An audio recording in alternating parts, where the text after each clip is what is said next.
சர்ச்சைக்குரிய கருத்துக்களை தெரிவித்திருக்கின்றார். எப்படி அரசு உதவி பெறுகின்ற பள்ளியில் அந்த நிர்வாகத்துடைய அனுமதி இல்லாமல் எப்படி அவரை இந்த சர்ச்சைக்குரிய கருத்துக்களை தெரிவிக்க அனுமதித்தார் என்று தெரியவில்லை. அதிலே ஒரு மாற்றுத்திறனாளி அவரை ஏன் இப்படி சர்ச்சைக்குரிய கருத்துக்களை தெரிவிக்கிறார் என்று கேள்வி கேட்ட பொழுது அவரை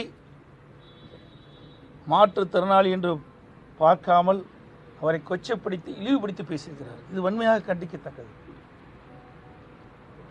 அதுவும் அவள் குறிப்பிட்டது, அந்த நபர் குறிப்பிட்டது ஒரு மன வேதனையான கடு சொற்கள். அந்த சர்ச்சைக்குரிய கருத்துக்களில் எங்களுக்கு கிடைத்த தகவலின்படி அவர் ஆண்டவனால் நீங்கள் இப்படி படைக்கப்பட்டிருக்கிறீர்கள், மாற்றுத்திறனாளியாக படைக்கப்பட்டிருக்கின்ற ஒரு கடுமையான சொல்லை பயன்படுத்தி